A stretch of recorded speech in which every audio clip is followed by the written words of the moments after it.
all. This is just a super brief video. It's brought about by a student who had a question about the Indian Child Welfare Act discussion thread. And I thought, this is a pretty fundamental concept to know in the social sciences in general, in political science in particular. And that is the idea of the difference between empirical theory and normative theory. All right. Empirical theory is all about the study of that which is, right? The things in front of us. Right? So an awful lot of political science, right, is driven by empirical theory, empirical observation, empirical analysis. Right? So if we apply that to thinking about the Indian Child Welfare Act, right, that would involve knowing, what is that legislation, right? What motivated it back in the 1970s when it was passed? Why do we have that legislation in place? What does it do? What does it not do? Because we should note here, right, ICWA, it does give the relevant tribe a strong voice in the placement of a native foster child. Doesn't mean that kid necessarily has to be placed with a native family or a tribe. But that is the strong preference. But there are exceptions to that in exceptional cases, blah, blah, blah. All right. So that's all the empirical stuff about ICWA. And we know, right, that in that case, the Supreme Court has yet to issue a decision. It's coming down very soon, right? The court's coming to the end of its term, getting ready to take its summer break. So we had a case come down today on the Voting Rights Act. More to come on all sorts of issues like ICWA, affirmative action, and so on. Normative theory, normative analysis, normative concepts, that's about what you think we should be doing, what our value judgments are about what's happening. Okay, so on the ICWA discussion, I expect people to know, the basic contours of that law,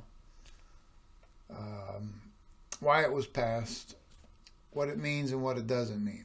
All right, but then ultimately, right, I'm asking you to also make a judgment, a normative judgment, a value judgment.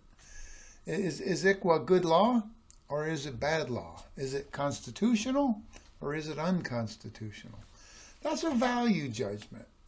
Typically, although increasingly in the world in which we live in with QAnon and conspiracy theories and Trump won the 2020 election nonsense, increasingly it does seem like it's hard for us to even agree on basic facts about the world around us. That's super troubling. I don't know how we got there, but here we are. But generally, right, all things empirical in political science tend to be relatively non-controversial where you can get consensus. This is what happened. This is the nature of that law. These are the elements of it. This is why we got it. Blah, blah, blah. Right? Normative questions are different. Right? There you're going to have different points of view based on value judgments that you cannot really reconcile, and that's okay. Right? So many are going to look at ICWA, conduct a careful and accurate empirical analysis of what it is, and they're going to conclude that it is constitutional. It's consistent with the 14th Amendment Equal Protection Clause. Congress has the power. Tribes occupy a special place in our political system. The feds have an obligation to look after their best interests. ICWA is in their best interests. I believe it is consistent with the 14th Amendment. It is consistent with equal protection. Because remember, equal protection doesn't necessarily require equal treatment. We'll get into that when we talk about civil rights later. But that's why the 14th Amendment does say equal protection. It's a broader concept than equal treatment.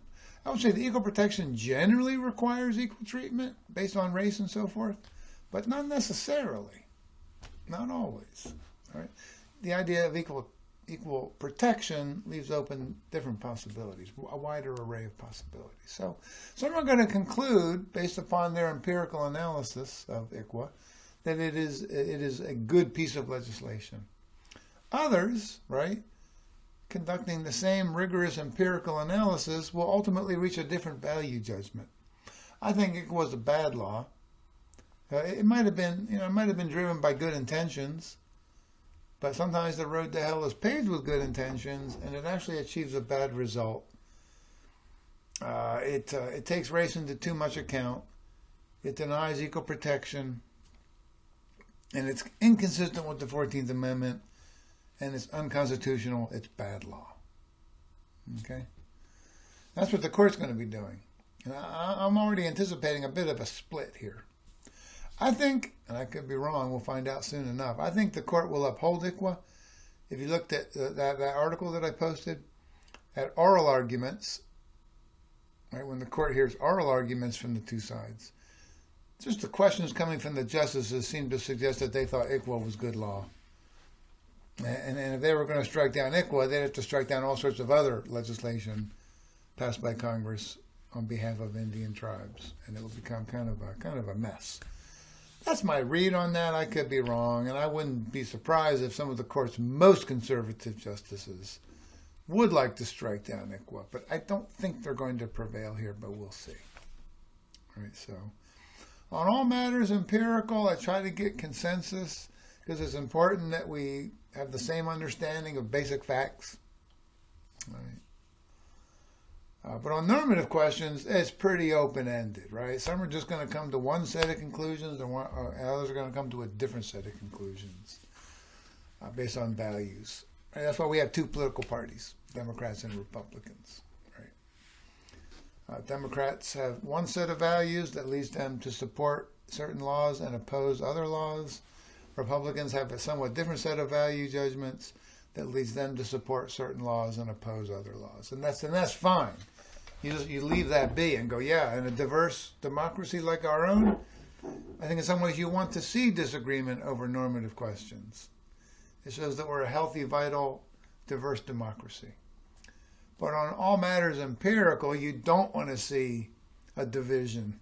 You don't want to see some saying that the election of 2020 was rigged, because that's not consistent with what we know, not consistent with evidence, not consistent with data, not consistent with reality. When there's divergence over all matters empirical, I get very concerned. When there's division over all matters normative, I'm like, yeah, that's cool beans. We actually want that. That's a good thing. And then we agree to disagree. All right. That's wanted to say that. Thanks.